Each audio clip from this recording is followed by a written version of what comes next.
Okay जी, start करते हैं। चलिए, तो अभी कल हम लोग हर्मिशियन मैट्रिक्स डिफाइन कर रहे थे ना, तो वहीं से कंटिन्यू करता हूँ।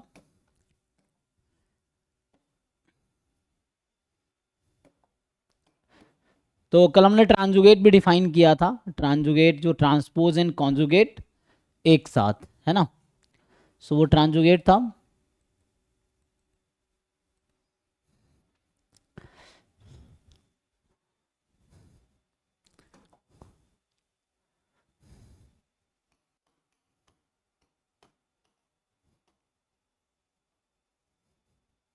सो ये डिफाइन किया था हमने, ए थीटा, इसका मतलब है ए ट्रांसपोज और इसका कॉन्जुगेट है ना। यह बात वही है, ए कॉन्जुगेट का ट्रांसपोज, तब भी सेम चीज़ है। पहले कॉन्जुगेट लो फिर ट्रांसपोज लो, या पहले ट्रांसपोज लो फिर कॉन्जुगेट लो, तो सेम ही चीज़ है। ठीक है।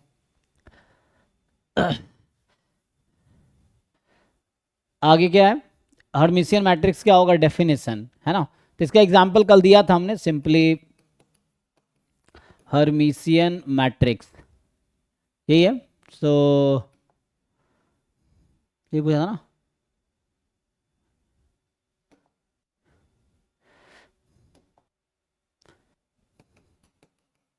तो इसका डेफिनेशन क्या है, कि इसका सिंपल डेफिनेशन है कि A transjugate is equal to ए हो जाए, ऐसा मैट्रिक्स जहां ए ट्रांजुगेट ए हो जाए। सो ये होगा हर्मिशियन। स्क्यू हर्मिशियन क्या होगा, स्क्यू हर्मिशियन होगा कि A transjugate is equal to minus A हो जाए। ठीक है, एग्जाम्पल लिखो कुछ।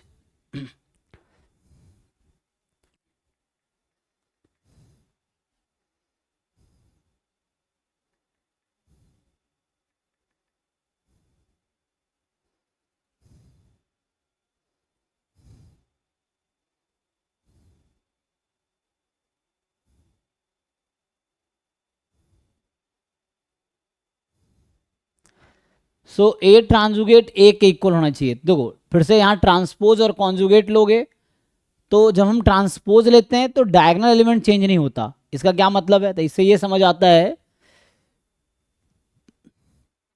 कि यहाँ डायगोनल एलिमेंट का जो कॉन्जुगेट होगा वो क्या होने चाहिए, खुद का कॉन्जुगेट होने चाहिए। तो इसका मतलब डायगोनल एलिमेंट हमेशा क्या होगा, रियल नंबर होना पड़ेगा, तभी होगा ना। सो ए आई आई ट्रांजुगेट है ना, तो यही आ जाएगा। हाँ, सो मतलब रिमार्क में ये है कि यहाँ से क्या नोटिस करोगे आप। चलो एक पहले एग्जाम्पल लिख लेता हूँ फिर हम बात करते हैं। जैसे एग्जाम्पल कि ए मेरे पास है, जैसे यहाँ पे 2 3, लेट से 1 + आयोटा 1 - आयोटा। अब इसका अगर मैं ट्रांजुगेट लिखूंगा तो क्या होगा, सो ए थीटा, सो ट्रांसपोज कॉन्जुगेट, सो 2 का है ना, 2 = 2 + 0 आयोटा। सो 2 का ट्रांसपोज ट्रांजुगेट मतलब ये 2 का कॉन्जुगेट 2, 1 + आयोटा का 1 - आयोटा। फिर सेकेंड रो में अगर तुम ट्रांजुगेट ना, तो 1 + आयोटा और 3। तो यहाँ से क्या समझ आया कि ए जो है, यहाँ से आपने ये देखा कि ए ट्रांजुगेट इज ए, और इसका मतलब है A is hermitian matrix. Skew hermitian में क्या होगा, ए ट्रांजुगेट इज -a। तो अगेन ट्रांसपोज में डायगोनल एलिमेंट चेंज नहीं होते, तो जो ट्रांसपोज है वो just negative of same number हो जाए। तो ऐसा कब होगा कि कोई नंबर नेगेटिव हो अपने कॉन्जुगेट के, तो या तो प्योरली इमेजिनरी होगा है ना, या फिर जीरो हो जाए। तो जीरो हो जाए चलेगा। जैसे स्क्यू सिमेट्रिक मैट्रिक्स में क्या होता है कि all diagonal entries are zero. क्यों, क्योंकि a I I is equal to -a_i_i वहां पे आता है स्क्यू सिमेट्रिक में। तो ऐसा तभी होगा जब जीरो होना पड़ेगा। यहाँ पे है a_i_i is equal to -a_i_i ट्रांजुगेट। मैं डायगोनल्स की बात कर रहा हूँ, यहाँ पे क्या मतलब है, यहाँ पे यही मतलब है ना। अगर इसको मैं लिखूं तो दैट इज ये कहता है कि ए आई जे ट्रांजुगेट मतलब ट्रांसपोज इज इक्वल टू ए जे आई, और ये क्या कहता है, that is A I J conjugate जो होगा -a_j_i फॉर ऑल एलिमेंट्स, यही मतलब है। तो इसका मतलब यही है ना, क्योंकि इसका डेफिनेशन हमने देखा था। सो अगर मैं कल कल क्लास में ये है ना, स्टार्ट यहीं से स्टार्ट किया था हमने, मतलब एंड में जस्ट डेफिनेशन लिखाया था कि like A is a matrix A I J N cross m cross n ले लो अभी के लिए। तो यहाँ पे क्या आएगा, अच्छा तो मेनली है ना हर्मिशियन, तो स्क्वायर मैट्रिक्स होगा। और यहाँ से ए जो ट्रांजुगेट था that was a J I conjugate, और ये एन क्रॉस एम हो जाएगा, ठीक है। ट्रांसपोज एंड कॉन्जुगेट दोनों हो जाएगा। सो इसका मतलब है जो भी स्क्यू हर्मिशियन होगा उसके diagonal entries has to be zero और प्योरली इमेजिनरी। जैसे मैं एक एग्जांपल बी लिख देता हूं, मान लो। सो दूसरा मैट्रिक्स अगर मैं बी लिखूं, सो बी इज लेट्स से यहाँ पे आयोटा या 2 आयोटा, और यहाँ पे क्या आएगा, मान लो यहाँ पे कुछ भी माइनस आयोटा ले लिया, एंड जस्ट नेगेटिव होने चाहिए। तो ऐसा नंबर लो जिसका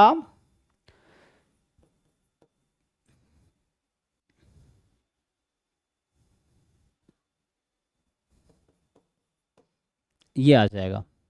अभी चेक करो इसका बी ट्रांजुगेट निकालो क्या आएगा, है ना। यहां से आप बी का ट्रांजुगेट फाइंड करो। So you find transjugate of B.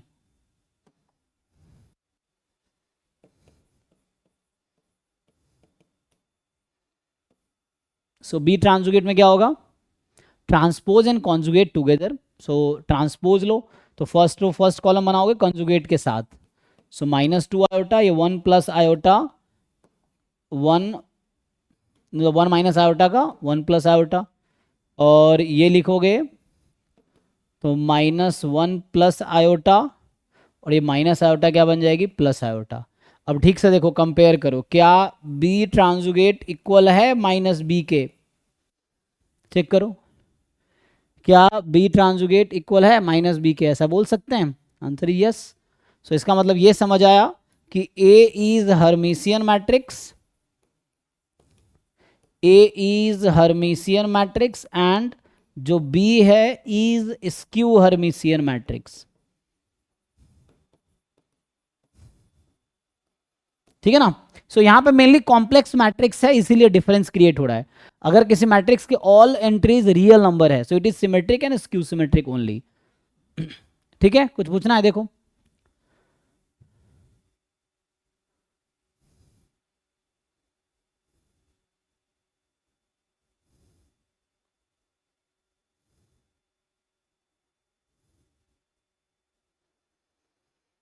तो यहां से क्या नोटिस कर रहे हो कि जो जो भी हर्मिशियन होगा उसका डायगोनल एंट्रीज रियल नंबर होना पड़ेगा, है ना। Because A I I is A I I conjugate is A I I, तो किसी का कॉन्जुगेट, तो यहाँ पे मैं थ्योरम लिख दूं या जस्ट रिजल्ट लिख दूं। सो थ्योरम ये है कि diagonal entries of Hermitian matrix are real numbers, है ना। बाकी एलिमेंट कॉम्प्लेक्स नंबर हो सकता है but diagonal entries has to be real number. और दूसरा इसके प्रूफ क्या है, तो फॉर द प्रूफ, ये प्रूफ बहुत इजी है, मतलब इसे लिख देता हूँ, एक लाइन का है जस्ट, कि इसमें है कि ए आई आई ट्रांजुगेट इज इक्वल टू ए आई आई, और है ना, तो एलिमेंट्स ऑफ अ मैट्रिक्स में भी एनी कॉम्प्लेक्स नंबर। तो यहाँ पे एक ऐसा कॉम्प्लेक्स नंबर इसका ट्रांसपोज सॉरी जिसका कॉन्जुगेट खुद के इक्वल है, तो जेड ट्रांसपोज इज जेड, इसका क्या मतलब है कि वो एक रियल नंबर है। तो इसका मतलब ये समझ आता है कि ए आई I is a real number. सो ये कोई रियल नंबर होगा फॉर ऑल आई, इसलिए ऐसा होगा। एंड ठीक है भाई। सिमिलरली स्क्यू हर्मिशियन में क्या होगा,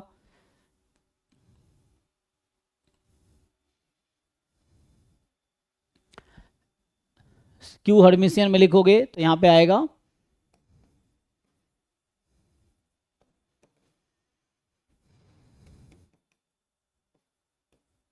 तो डायगोनल डी कैपिटल कर लो। तो diagonal entries of skew Hermitian matrix, matrix जो होगा आर 0 या फिर प्योरली इमेजिनरी, यही हो सकता है, प्योरली इमेजिनरी। इसका भी प्रूफ बहुत इजी सा है कि यहां पे होगा ए आई आई कॉन्जुगेट इज माइनस ए आई आई, है ना, ये चीज है। अब ऐसा कोई कॉम्प्लेक्स नंबर ढूंढो जहां पे ऐसा हो रहा हो, तो या तो जैसे मान लो 2 आयोटा कॉन्जुगेट लोगे -2 iota, iota conjugate minus iota, या जीरो का तो जीरो ही रहेगा। इसका मतलब है कि ए आई आई इज प्योरली इमेजिनरी। तो ये आई इंडेक्स बता रहा है ith रो ith कॉलम मैट्रिक्स में। सो प्योरली इमेजिनरी कॉम्प्लेक्स नंबर या जीरो, है ना, ऐसा हो सकता है कॉम्प्लेक्स नंबर या फिर जीरो हो सकता है, जीरो ले लो या प्योरली इमेजिनरी ले लो। तो ये बहुत छोटा सा ऑब्जर्वेशन है, वो तो यहाँ से भी तुम्हें दिख जाएगा। ठीक है जी, जैसे सिमेट्रिक होता है ए ट्रांसपोज इक्वल टू ए, वैसे हर्मिशियन है ए ट्रांसजुगेट is a, A ट्रांसजुगेट is a. जैसे स्क्यू सिमेट्रिक है ए ट्रांसपोज इज माइनस ए, वैसे स्क्यू हर्मिशियन है ए ट्रांसजुगेट इज माइनस ए। बाकी आइगन वैल्यू जब डिस्कस करेंगे तो इसका आइगन वैल्यू जाएगा। सो मेनली ये डेफिनेशन लिख रहा हूँ अभी मैं, बाद में हम और प्रॉपर्टीज इसके डिस्कस करेंगे। अगला डेफिनेशन क्या है, ऑर्थोगोनल यूनिटरी मैट्रिक्स। पहले डेफिनेशन लिख देता हूँ इन सब का, आइडेम्पोटेंट नीलपोटेंट है ना, इसका डेफिनेशन लिख लो पहले। सो ऑर्थोगोनल मैट्रिक्स का क्या डेफिनेशन है,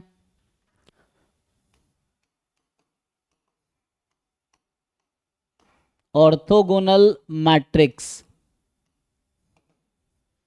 सिंपल है, कोई मैट्रिक्स ए है जिसमें A into A transpose is equal to A transpose into A is equal to I हो जाए, ये होता है जी। तो ये हमारा, या इसी में आप बोल सकते हो दैट इज जिसका ट्रांसपोज ही उसके इनवर्स के इक्वल हो, यही आ जाता है। यूनिटरी मैट्रिक्स क्या है,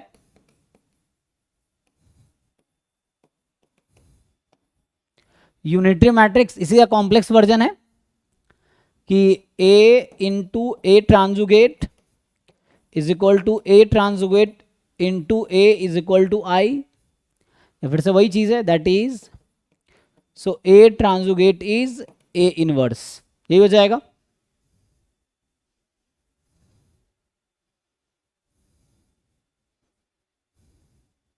डेफिनेशन है ना, तो मतलब ये है कि अगर कोई रियल यूनिटरी मैट्रिक्स है तो वो ऑर्थोगोनल मैट्रिक्स ही हो जाएगा। ठीक है भाई, देख लो एक बारी और बताओ।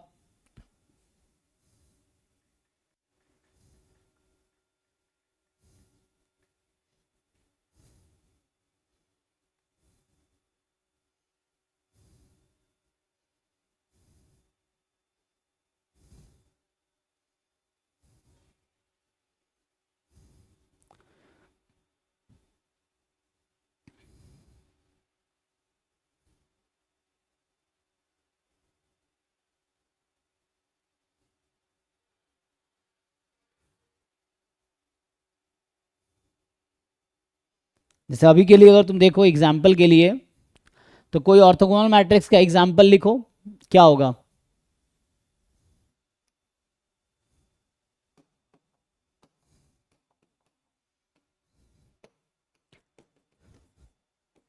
एक तो यहाँ जैसे 1/√2 1/√2 1/√2 1/√2 चेक करो। नहीं, एक को मुझे माइनस लेना पड़ेगा ना, यहाँ माइनस ले लो, यहाँ माइनस ले लो, तो अभी क्या होगा चेक करो अब। ओके है, तो यहाँ से सर सिंगुलर बन जाएगा।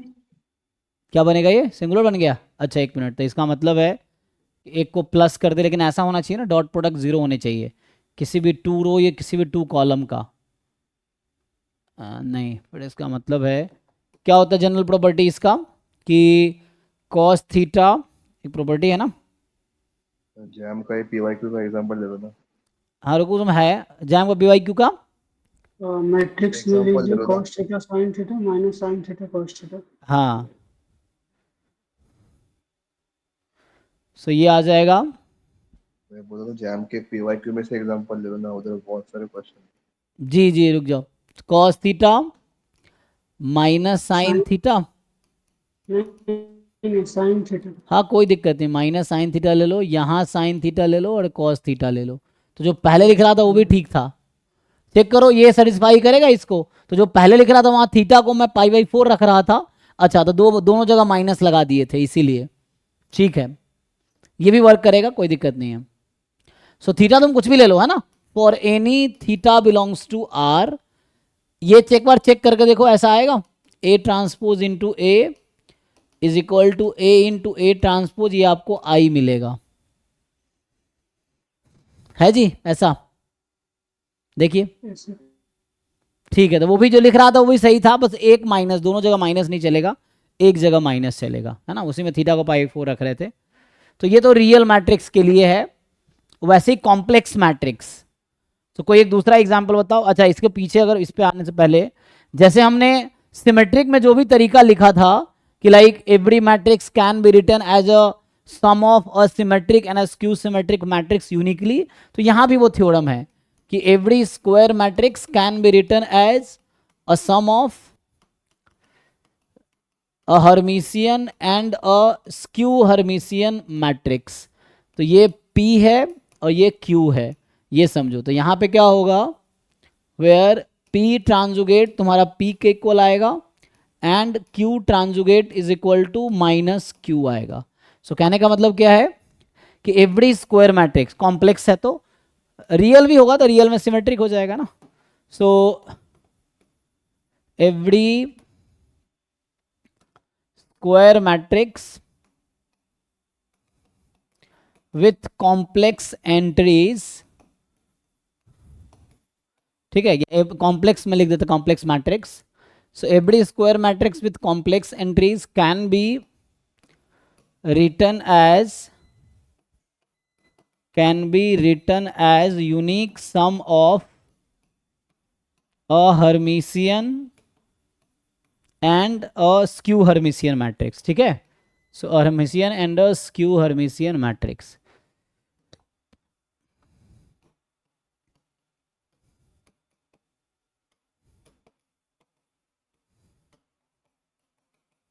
ऐसा है, ये आ जाएगा, दैट इज दिस।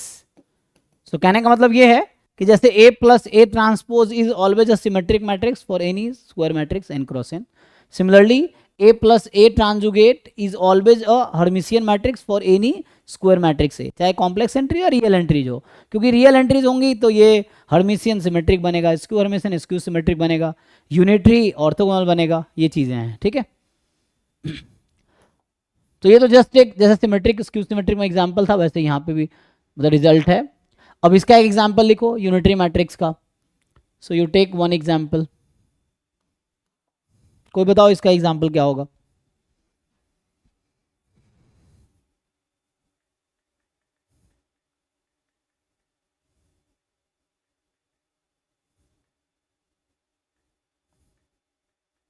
सर वो पहले वाला है 1/√2 से हो जाएगा।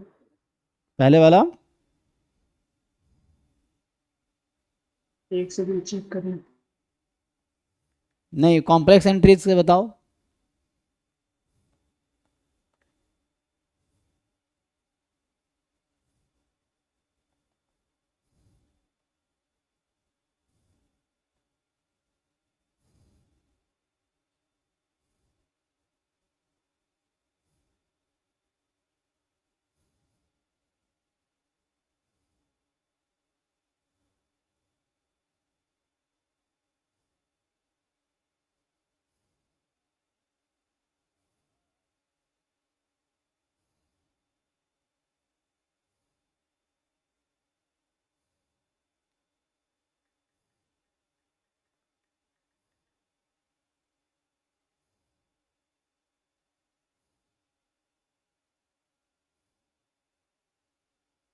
ऐसे तो बहुत सारे एग्जाम्पल एग्जिस्ट करते हैं। तो जैसे एक वन बाई रूट टू और फिर I by root two minus I by root two. अच्छा, तो यहाँ पे उसको मल्टीप्लाई करके देखो क्या आता है। सो बी मैं लिख देता हूँ अभी, है ना। तो यहाँ पे बी अगर लिखेंगे, सो यहाँ पे जैसे एक एग्जांपल है, बहुत सारे एग्जांपल है ना। तो सिंपली यू कैन कंसीडर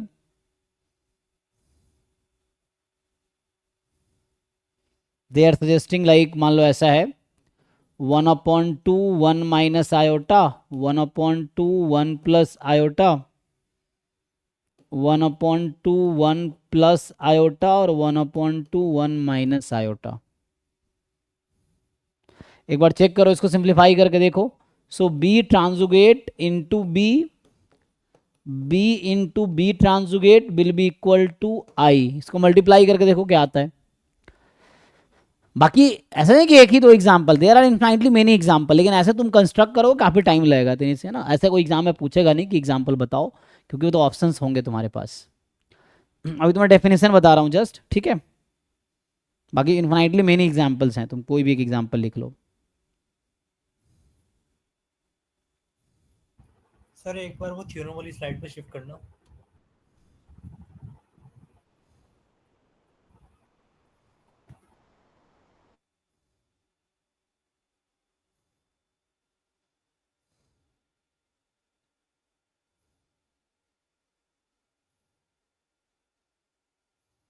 है ना, जैसे वो जो बता रहा था इस आसान एग्जाम्पल, वो भी वर्क करेगा, 1/√2 वाला, है ना।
Okay ji.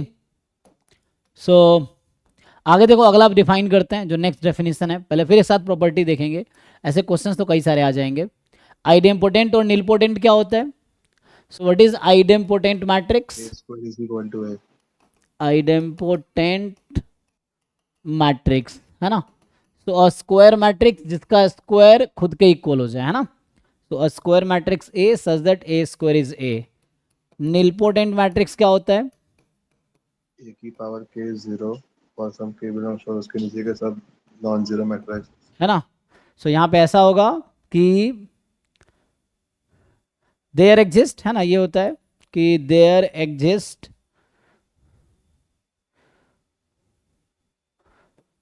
k belongs to natural number such that a की power k belongs to zero matrix, है ना। और यहाँ पर रिमार्क में आता है इंडेक्स k कब बोलते हैं हम लोग। सो लाइक हम अगर मैं रिमार्क में लिख दूं, हम ऐसा बोलते हैं a is nilpotent matrix of index k, या ऑर्डर k लिख सकते हैं। तो ऑर्डर मैट्रिक्स में होता है इसलिए ऑर्डर इंडेक्स लिखता हूं। So index k if and only ऐसा हो कि a की पावर k -1 तो जीरो मैट्रिक्स ना हो, बट a की पावर k जीरो हो जाए, है ना।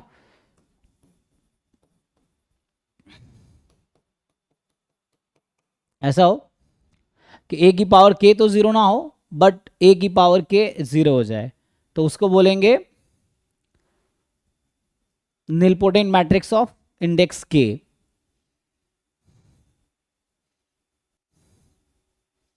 जैसे मान लो कहीं पे ए स्क्वायर जीरो हो गया, तो ए स्क्वायर अगर जीरो हो गया तो ए क्यू भी जीरो होगा, ए फोर भी जीरो होगा, ए फाइव भी जीरो होगा। सो वहाँ ए स्क्वायर अगर zero, a non zero matrix है, ए स्क्वायर जीरो है, तो इसका मतलब इंडेक्स इसका 2 है ना। ठीक है जी, कुछ पूछना है किसी को? सर यह इंडेक्स का मतलब क्या हुआ सर? पढ़ो इंडेक्स, पढ़ो डेफिनेशन ठीक से पढ़ो। निलपोटेंट मैट्रिक्स ऑफ इंडेक्स के डिफाइन कर रहा हूँ, ये डेफिनेशन है इंडेक्स का जो तुम पूछ रहे हो कि ए की पावर के इसका माइनस, मतलब क्या हुआ इंडेक्स? ये क्या है, डिक्शनरी में सर्च करो, हिंदी मतलब मुझे नहीं पता है क्या है। इंडेक्स मतलब पावर यहाँ पे समझ लो, ठीक है। So index means power. जैसे मान लो ए कोई नॉन जीरो मैट्रिक्स है लेकिन ए स्क्वायर जीरो हो गया, तो इसको बोलेंगे A is nilpotent matrix of index 2। वो डेफिनेशन ही था। अब इंडेक्स का हिंदी में थोड़ी मतलब मुझे पता है इंडेक्स क्या होता है, ये डेफिनेशन ही है इंडेक्स का। इसका मतलब हो गया कि ए स्क्वायर जीरो है, ए जीरो नहीं है। कहीं पे ऐसा हो सकता है कि A square is not a zero matrix but A cube is zero. इसका मतलब है कि A is nilpotent matrix, nilpotent matrix of index 3। ठीक है। तो जब किसी नंबर का स्पेसिफिकली कुछ यूज होता है तो उसको ऐसे इंडेक्स बोल देते हैं। हाँ हाँ, इंडेक्स एक इंडेक्स जस्ट मतलब नंबर है। सीरीज। डिग्री यहाँ लिखना ठीक नहीं होता ना, इसलिए इंडेक्स वर्ड यूज करते हैं। हिंदी में ऐसे बोल सकते हैं जैसे ए की पावर एन में एन की सबसे कम वैल्यू पे अगर वो जीरो हो रहा है तो एन की जो वैल्यू होगी वही होगी इंडेक्स। जी जी जी। स्मॉलेस्ट वैल्यू ऑफ एन जिसके लिए ए की पावर एन जीरो हो जाए। तो ठीक है, तो इस तरह से ये तो डेफिनेशन हो गया। अब इसमें बहुत सारे क्वेश्चंस भी होंगे। आइडेम्पोटेंट, नीलपोटेंट, इधर लिखा हमने ऑर्थोगोनल, यूनिटरी। एक को क्वेश्चन देख लो। तो अभी जैसे ऑर्थोगोनल पे कई सारे तुम्हें क्वेश्चंस दिखेंगे। जैसे अभी अगर मैं कुछ मैट्रिक्स के क्वेश्चन सर्च करूं, देखते हैं कुछ क्वेश्चन सॉल्व करने लायक है। ये ना,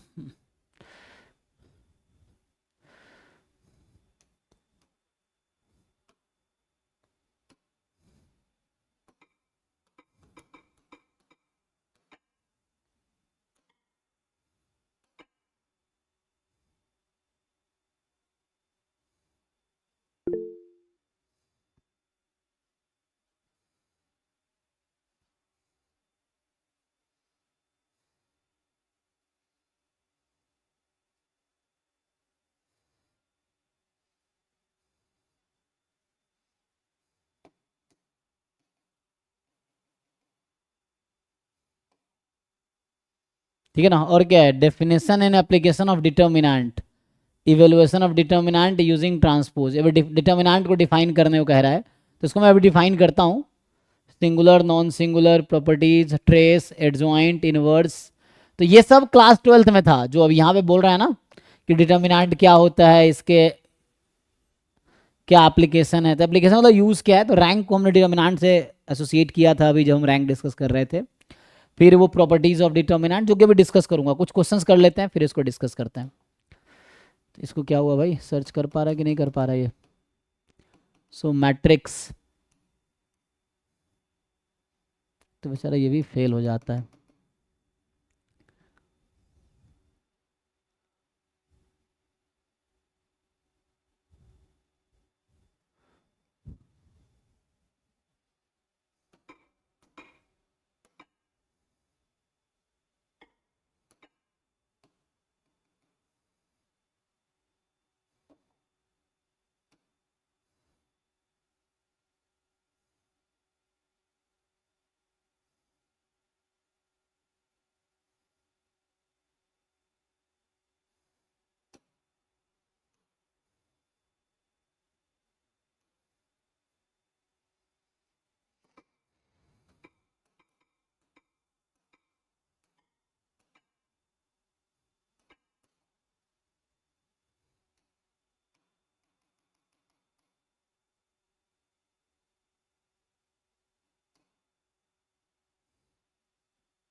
देखो एग्जाम 2024 का ही क्वेश्चन है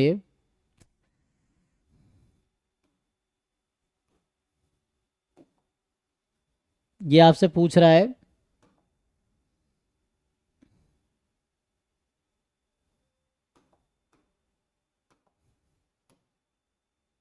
बता दोगे आंसर? लो यहीं पर रहने देता हूँ इसको। सो ये जो क्वेश्चन है ये बोल रहा है तुमसे कि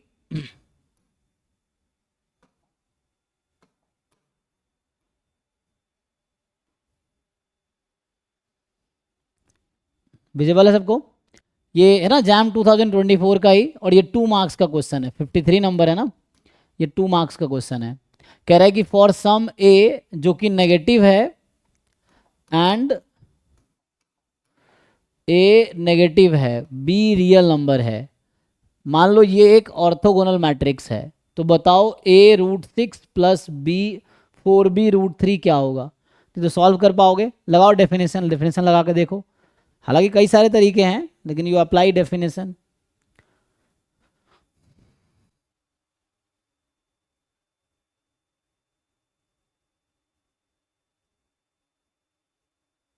है ना, कुछ प्रॉपर्टीज ये होती है कि जैसे ऑर्थोगोनल मैट्रिक्स है ना, सो किसी एक रो को दूसरे रो से मल्टीप्लाई करोगे, डॉट प्रोडक्ट करोगे तो 0 आएगी वैल्यू। मतलब इसका जो each row is a orthogonal vector, even ortho normal vector है। बता पाओगे? तुम सॉल्व करो, तुम अपने तरीके से करो, कोई बात नहीं, तुम इसी तरीके से करो। ए इंटू ए ट्रांसपोज को आई रखो और देखो क्या इक्वेशन आएगी। सो वहां से इक्वेशन आपकी आएगी A upon root 6 plus B upon root 3 is 0। Determinant of A is plus और माइनस 1। तो इसको अगर मैं रूट 6 से वो करूं तो क्या आएगा? ठीक है, सो है ना, रूट 6 से मान लो मल्टीप्लाई कर दो या 6 से मल्टीप्लाई कर दो, तो रूट 6 ए, मैं 6 से इसको मल्टीप्लाई करूँ, इस इक्वेशन को 6 से, इसको सॉल्व करोगे ये आएगा। इस इक्वेशन को 6 से मल्टीप्लाई कर दे रहा हूँ तो यहाँ पे आ जाएगा, है ना, 6 इज 2 इंटू 3, तो ये 2 root 3 b is equal to 0। पूछा क्या है आपसे? अच्छा, A time root 6 plus 4 time 4b root 3 क्या होगा? अच्छा, तो अभी तो ये आ गया ना। और दूसरी इक्वेशन आएगी A square plus B square is 1। जब इसको सॉल्व करोगे तो एक इक्वेशन ये आएगी और एक इक्वेशन ये आएगी। मुझे कैसे पता है? एक्चुअली ईच रो में ना एलिमेंट के स्क्वायर का सम 1 आएगा, ईच रो को दूसरे रो से मल्टीप्लाई करोगे डॉट प्रोडक्ट 0 आएगी। तो मैंने यहाँ पे वो डॉट प्रोडक्ट किया, स्क्वायर का सम 1 आएगा। सो ये एक वैल्यू, ये दूसरी इक्वेशन, दोनों को सिंप्लीफाई करके सॉल्व कर पाओगे, है ना? या मैं इसको सिंप्लीफाई नहीं करता, यहीं से मतलब इसको हम थ्रू इक्वेशंस हैं। देखो तुम्हारे लिए मैंने 2 इक्वेशन लिख दिए, इक्वेशन 1 इक्वेशन 2। इन दोनों इक्वेशन को सॉल्व करो, तो इसको अगर तुम सॉल्व करते तो यहाँ से मिलेगा हमें, जैसे मैं रूट 6 से मल्टीप्लाई कर रहा था,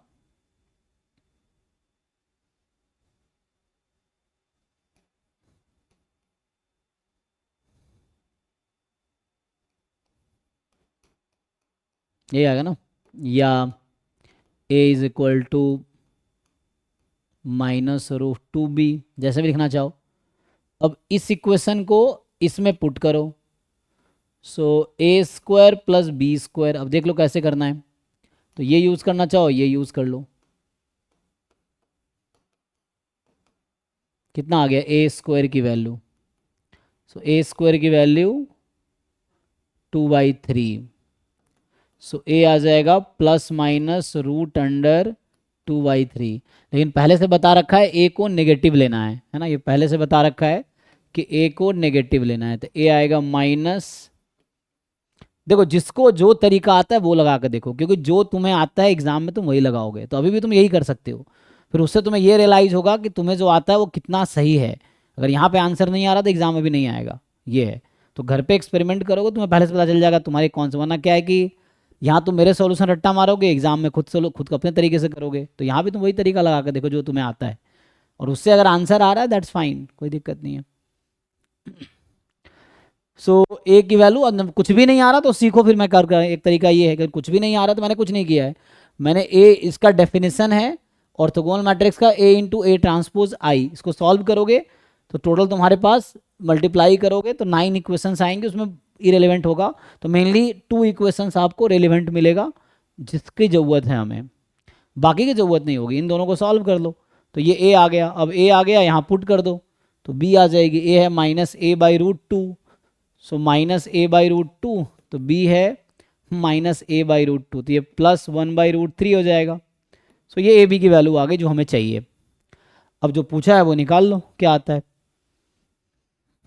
तो हमसे पूछा था a time √6, so -√2/3 into √6 plus यहाँ से 4b√3, मतलब 4√3b है ना, सो b√3 तो 1 है तो ये 4 आ जाएगा। इसको सिंप्लीफाई करोगे √2 2 आ गया, -2 + 4 आंसर इज 2। देख लो भाई, सो 2 is the answer for this question.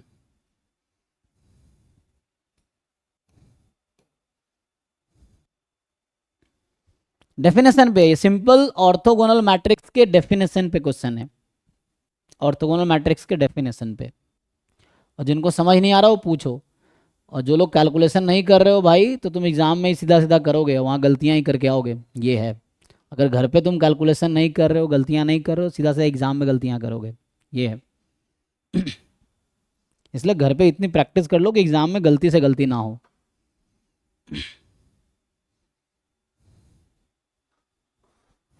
घर पे पेन और मेहनत बचाओगे।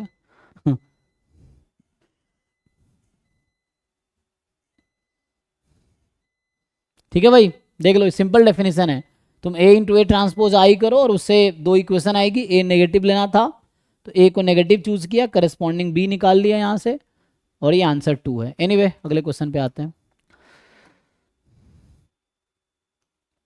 देखो ये तो आइगन वैल्यूज पे बेस्ड क्वेश्चन है हालांकि, तो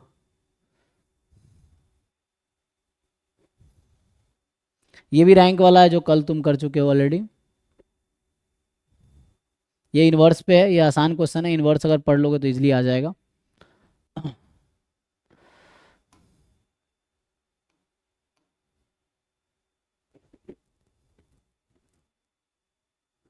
ये आइगन वैल्यू आइगन वेक्टर पे है।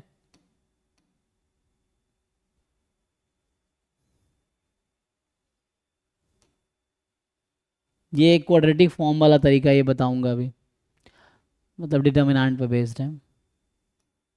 देखो ये मैट्रिक्स का सिंपल क्वेश्चन है, ये सिंपल मैट्रिक्स का क्वेश्चन है।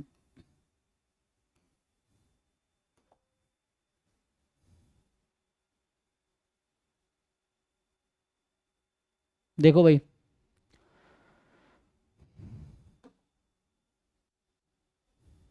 विजिबल है, इसको ट्राई करके बताओ क्या आंसर आएगा। सर दोनों सही है। ओके,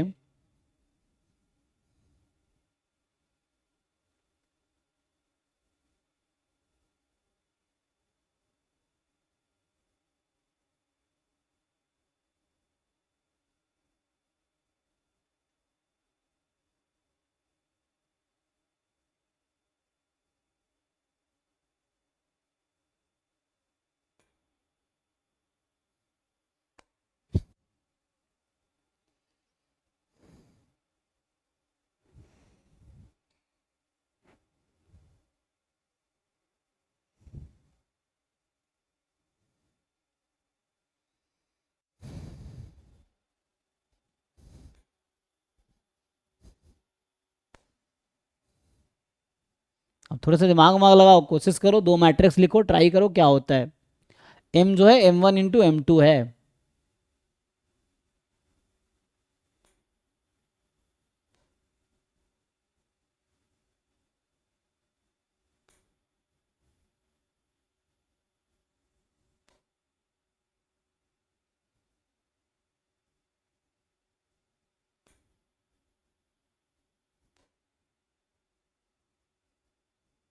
सर दोनों ट्रू है।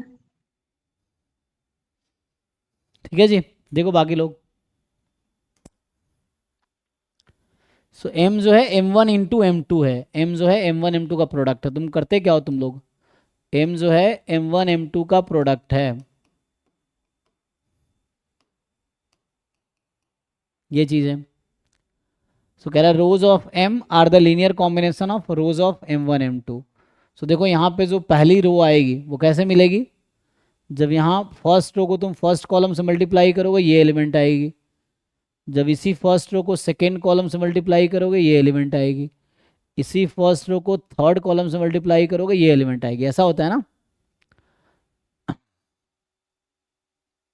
तो पहला रो क्या इसके m2 के रो का लीनियर कॉम्बिनेशन है, तो क्या ये इसका लीनियर कॉम्बिनेशन होगा। तो तुम एलिमेंट लिख के देखो, ऐसे तो नहीं दिखेगा, अगर एलिमेंट लिखोगे तो दिख जाएगा। या तो मैं ऐसा करूं,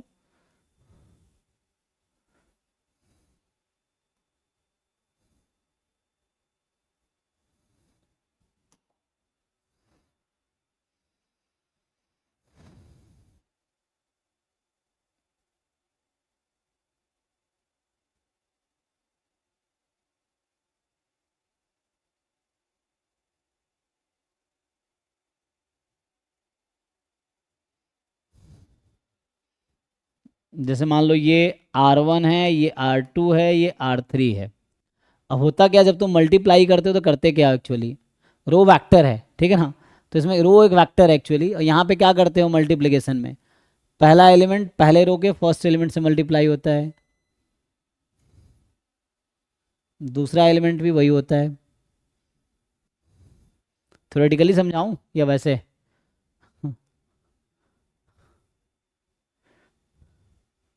एक्चुअली ये ऐसा कुछ होता है। अगर मैं यहाँ पे लिख दूँ C1 C2 C3, तो जब तुम मल्टीप्लाई करते हो ना तो ये ऐसा होता है, C1 R1 है ना। अगर तुम वैसे देखोगे तो ये ऐसा आएगा। सर अगर m1 को I लिया और m2 को O लिया तो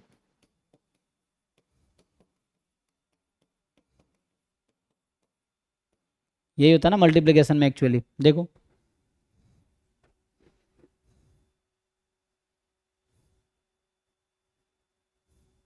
तुम एक एक्सपेरिमेंट करके देखो, एक इस तरीके से मल्टीप्लाई करो जो मैंने किया है, एक वैसे करो जैसे तुम्हें आता है मल्टीप्लाई करना, फिर देखो दोनों सेम आता है कि नहीं आता है, ये चेक करो।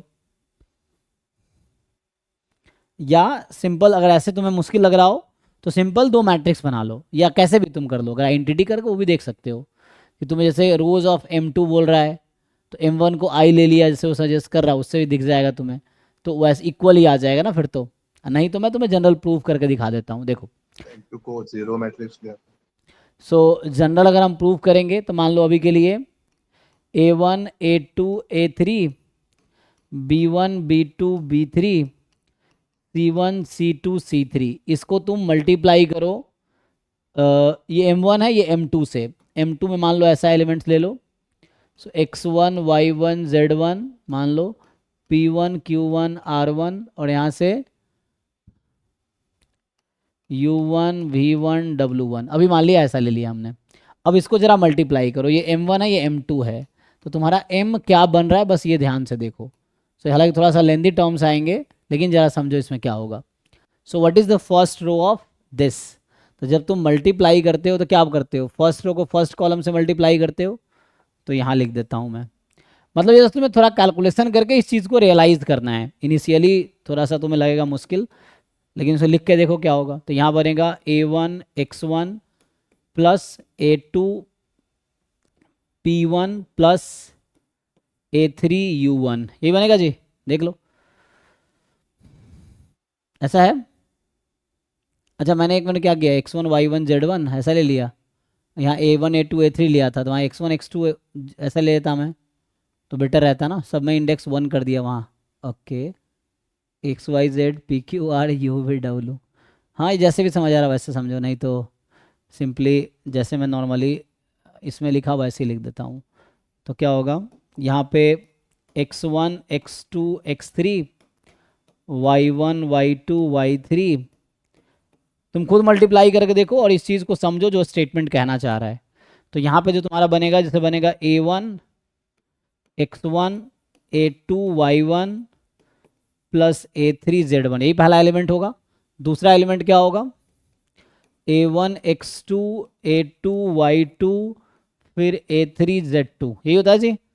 और इस मैट्रिक्स का तीसरा एलिमेंट क्या होगा? फर्स्ट रो का, जो फर्स्ट रो का थर्ड एलिमेंट होगा that will be A1X3 plus A2Y3 plus A3Z3। अभी जरा समझो, तो इसने जो पहला स्टेटमेंट बोला है कि rows of M are linear combination of rows of M2, तो जो M, ये मेरा M मैट्रिक्स है ना, ये जो M1 इंटू M2 मैं लिख रहा हूँ, और ये फाइनली जो मुझे मिलेगा वो M है। तो अभी ये जो लिख रहा हूँ M है, तो इसका फर्स्ट रो को ठीक से देखो। तो अगर फर्स्ट रो को तुम देखोगे तो क्या होगा?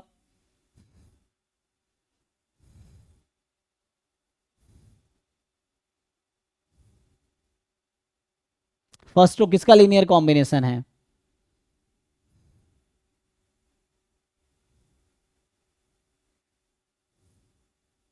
दिस फर्स्ट, रो नंबर तो अगर फर्स्ट रो को तुम ठीक से देखोगे तो हमें देखना है कि रोज ऑफ M2 है ना, सो X1 X2 X3। हाँ, सो इस फर्स्ट रो को मैं लिख सकता हूँ, जो फर्स्ट रो लिखा हुआ है उसको ठीक से देखो। So this first row can be written as, ये जो फर्स्ट रो इसको बस लिखता हूँ मैं। तो यहाँ पे क्या कॉमन लेना चाहिए मुझे? A1 इंटू आएगा X1 X2 X3 plus A1 common लिया ना, दूसरे में क्या A2 कॉमन है? A2 into Y1 Y2 Y3 plus A3 into Z1 Z2 Z3, Z1 Z2 Z3। ये ठीक से देखो, ये जो फर्स्ट रो आया है ना उसी को मैंने रीराइट किया है। तो ये क्या था? This was first row of M2, this is second row of M2 है ना, and this is third row of M2। तो अभी तुम्हें क्या मैं समझाने की कोशिश कर रहा हूं कि ये जो M मैट्रिक्स है, M मैट्रिक्स का first row of matrix M is linear combination of, ये वेक्टर्स हैं, मान लो U1 U2 U3। So means जो M matrix actually first row आया है that is the linear combination of rows of M2 matrix, ऐसा लिख पाओगे। जस्ट चेक करना। सिमिलरली अब तुम सेकेंड रो लिखो और वो भी इसी फॉर्म में तुम लिख पाओगे, थर्ड रो लिखो वो भी इसी फॉर्म में लिख पाओगे। डिफरेंस क्या आएगा? A1 A2 A3 की जगह अब B1 B2 B3 होगा, बाकी कॉमन आएगा, ठीक है ना। सो मैं ये कह रहा हूं कि इसी चीज को अगर मैं यहाँ कॉमन वो कर दूं ना, मान लो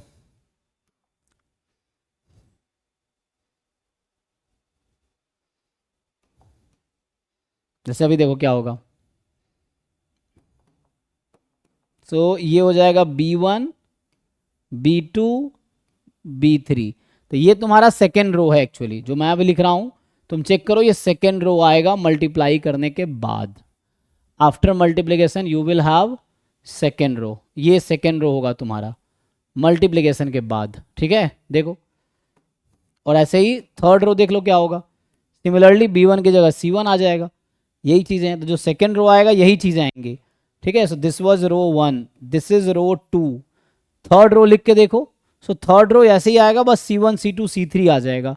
तो ये आ जाएगा C1 X1 X2 X3 C2 Y1 Y2 Y3 C3। तो जो ऑप्शंस कह रहा है उसको तुम्हें समझना है कि वो सही है कि गलत है, तो वो ट्रू है एक्चुअली। तो जो तुम्हारा थर्ड रो मल्टीप्लाई होके आएगा वो ये आएगा, चेक करो। जैसे फर्स्ट रो को मैंने क्या लिखा है देखो, अगर तुम सिंपली ऐड करोगे तो यही आएगा ना, A1 X1 A1 X2 A1 X3, तो तीनों ऐड हो गया। अच्छा एक मिनट, तुम कह रहे हो कि यहाँ पे क्या किया मैंने? प्लस कर दिया है ना, वही चीज़ है, वही बन के आएगा। तुम देखो इसको ऐड करके देखो क्या बनेगा। अगर तुम्हें एक लाइन और मैं समझाने की कोशिश करूँ, बाकी तुम लिख के देखो समझ आएगा। इसको ये किसके इक्वल है, ये किसके इक्वल है, एक टर्म में लिख देता हूँ। तो ये हो जाएगा A1 X1 plus A2 Y1 plus A3 Z1, A1 X1 plus A2 Y1 plus A3 Z1। ये पहला एलिमेंट आया, यही था ना ये पहला एलिमेंट। ऐसे ही अब एक इसको अंदर मल्टीप्लाई करो, इसको भी अंदर मल्टीप्लाई कर दो, इसको भी अंदर मल्टीप्लाई कर दो। फर्स्ट एलिमेंट ऐड कर दिया, सेकंड एलिमेंट ऐड करेंगे, थर्ड एलिमेंट ऐड करेंगे। कैसा? ये होता है component wise addition. Order pair को ऐसे ही ऐड करते हैं ना, तो ये ऑर्डर ट्रिपलेट समझ लो इसको। सो ये पहला एलिमेंट ऐड हुआ, ऐसे यहाँ पे आएगा a1 x2 a2 y2, फिर यहाँ पे a3 z2, ये होगा कॉमा, ऐसे यहाँ आ जाएगा a1 x3। तो सिमिलर वे, तो ये यही आ रहा है जो यहाँ पे है।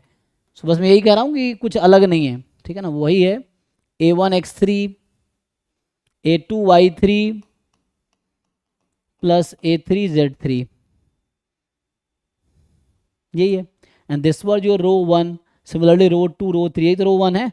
तो ऐसे करके लिख पाओगे, तो तुम लिख के देखो जस्ट, और ऐसे ट्राई करो कन्वर्ट करने का, तो ये भी ट्रू आएगा, ये भी ट्रू आएगा, both are the true statement, ठीक है। तो इस तरह क्वेश्चन मैट्रिक्स पे आए हुए हैं, तुम ट्राई करके देखो, जो नहीं होगा बताना, पूछो। अभी क्लास में जो कर रहे हैं उसमें भी ट्राई है ना, जैसे ये है एडजॉइंट और ट्रेस पे क्वेश्चन है। मैं मैट्रिक्स अभी थोड़ा एक बार डिस्कस कर लेता हूँ, बेसिक जो 11th-12th में था, फिर हम आगे बढ़ते हैं, है ना, फिर इस पे आएंगे। ये सब आइगन वैल्यूज के क्वेश्चन हैं एक्चुअली।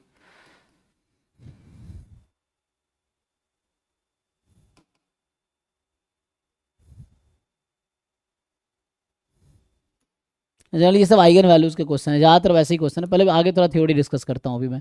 तो अभी ये वाला पार्ट पे आते हैं, डिटर्मिनेंट क्या होता है, फिर मैं बाकी आगे क्वेश्चंस कराऊंगा, एक बार थ्योरी देख लो। तो हाँ सर लास्ट क्वेश्चन में जैसे रो वेक्टर और कॉलम वेक्टर बना के किए थे, तो उससे भी आंसर आ गया, लेकिन जैसे पहले वाले को यदि रो वेक्टर का कॉम्बिनेशन बनाए और सेकंड वाले को मतलब पहले वाले को कॉलम वेक्टर का, दूसरे को रो वेक्टर का, तो नहीं हो पा रहा है। नहीं नहीं, तो यहाँ पे ये ऑप्शन ओके, ये कर पा रहे हो आप? यस सर, जैसे सर इस अप्रोच से हो जा रहा है जो भी है, मतलब C1 C2 C3 लेकर के। लेकिन सर इसका जस्ट अपोजिट, जैसे पहले वाले में R1 R2 R3 ले ले और सेकंड में C1 C2 C3 ले ले, तो वैसे प्रूफ नहीं कर पा रहा है। हाँ तो वैसे होगा भी नहीं ना, वो तो मल्टीप्लिकेशन डिफाइंड होने चाहिए ना उसके लिए। यहाँ पे क्या मतलब है, ये एक ऐसा मैट्रिक्स है, इसका ऑर्डर कितना है, इसका ऑर्डर है 3x1 और ये 1x3, तो कितना बनाएगा ये? 3x3। हाँ तो 3x3 3x3 3x3, तीनों का सम क्या आएगा? 3x3। और उल्टा करोगे तो वो मल्टीप्लिकेशन डिफाइंड होगा। खुद ही दिमाग लगाओ कि यहाँ R1 R2 R3 हो गया, और यहाँ कह रहे हो चलो C1 C2 C3 ले लेते हैं। पहले एक बार चेक करो, अगर मान लो ऐसा लिख दोगे तो क्या ये मैट्रिक्स बन के आएगा? ये क्या बनेगा तुम्हारे हिसाब से, क्या बनेगा ये एक्चुअली 3x3 की मैट्रिक्स है, ये भी 3x3 की है। तो कैसे मल्टीप्लाई करोगे R1 को C1 से? Yes sir. हाँ तो क्या होगा, R1 और C1 मल्टीप्लाई हुआ क्या आएगा? यहाँ R1 C1 है, यहाँ R1 C2 है, यहाँ R1 C3 है,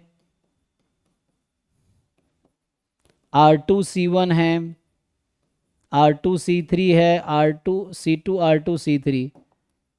तो यहाँ तो नहीं आएगा ना, तो यस, तो अगर ऐसा लिखा होता तो गलत होता कि यहाँ पे R3 C1 R3 C2 R3 C3, हाँ ये आया। तब क्या कहना चाह रहे हो?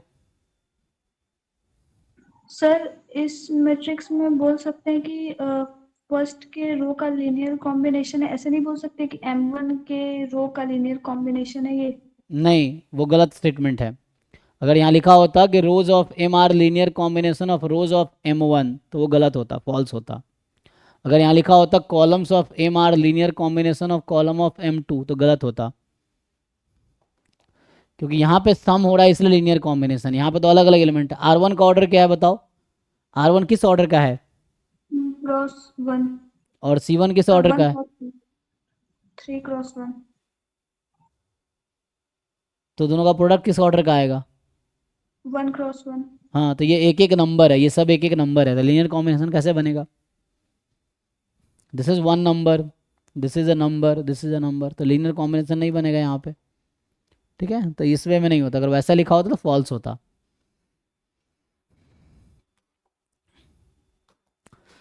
ठीक है, तो आते हैं डिटर्मिनेंट पे। तो कैसे डिफाइन करते हो डिटर्मिनेंट को? A function that associates square matrix to a real number. जैसे random variable is a function that associate each outcome of sample space to a real number. तो सेम डिटर्मिनेंट भी करता है ना। फिर रैंडम वेरिएबल का हम रेंज निकालते हैं कि रैंडम वेरिएबल वैल्यू क्या आएगी, तो यहाँ डिटर्मिनेंट की वैल्यू क्या आएगी, तो वो डिटर्मिनेंट यूनिक नंबर होगा, है ना। इसका किसी एक डिटर्मिनेंट, किसी एक स्क्वायर मैट्रिक्स का डिटर्मिनेंट एक यूनिक नंबर आएगा, है ना। तो simple it is a function that associate each square matrix to a real number। ठीक है, ये चीज है। तो डिटर्मिनेंट एक फंक्शन है जो एसोसिएट करता है each square matrix to a real number.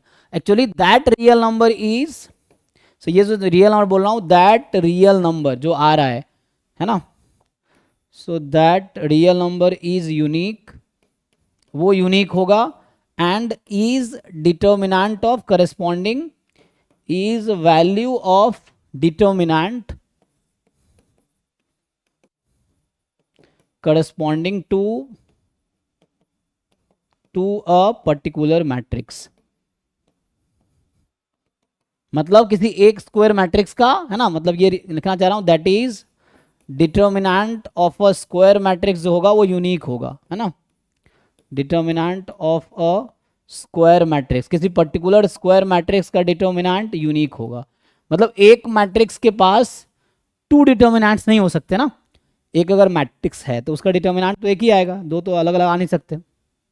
ये है जैसे एग्जाम्पल के लिए, जैसे एक मैट्रिक्स है, सो पूछेगा what is the determinant corresponding to it. जैसे 1 2 3 4 है, तो ये ए है, तो इसका नोटेशन होता है, जैसे कहीं जगह DET लिखा रहता है, या कहीं जगह मॉड ए है, तो ये मॉड नहीं पढ़ेंगे, इसको हम पढ़ेंगे determinant of A. So determinant is a number that is associated with this matrix. So what is that number, तो उसके लिए एक रूल है ना, दैट इज एक रूल है कि how to find determinant. 2 cross 2 के लिए क्या रूल है, सो यहाँ पे 4 × 1 - 3 × 2, तो 4 - 6 - 2, है ना। सो -2 is a number that is associated with this square matrix. तो इस मैट्रिक्स के पास एक ही डिटर्मिनेंट होगा, and that is -2। So determinant is a unique value. ठीक है, ये चीज है।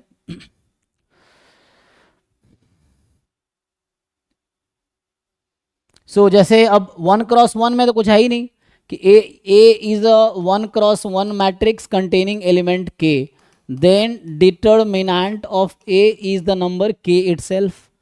Then if B is a 2 × 2 matrix ABCD, then determinant of B is defined as AD - BC.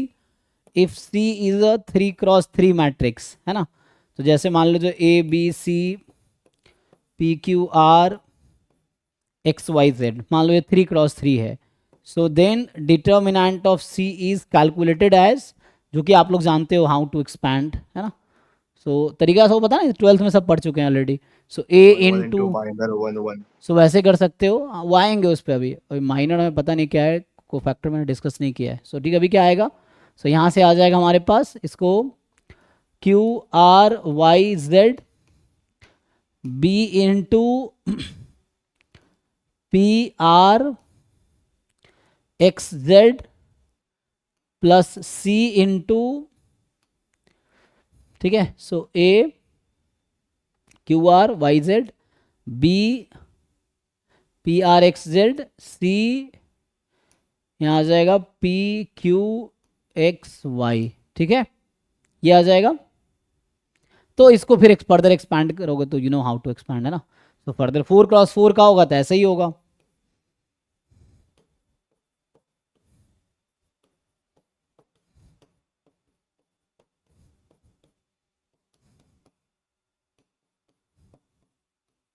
है ना, you know how to expand. अगर 4 × 4 का भी है तो सिमिलर तरीका होगा एक्सपैंड करने का, कि ईच रो के अलॉन्ग एक्सपैंड करोगे। अगर मान लो 4 × 4 का भी मैट्रिक्स है तो वैसे ही एक्सपैंड होगा जैसे 3 × 3 का हो रहा है। तो उसके पीछे रूल है ना, जैसे माइनर को फैक्टर आता है, जैसे मान लो आता है कि minor of an element of a determinant, मान लो कोई डिटर्मिनेंट है और या मैट्रिक्स है ना, माइनर ऑफ एलिमेंट मैट्रिक्स की करस्पॉन्डिंग बोल देता हूँ क्योंकि मैट्रिक्स से ही डिटर्मिनेंट बनता है, तो मैट्रिक्स से करस्पॉन्डिंग लिख देता हूँ।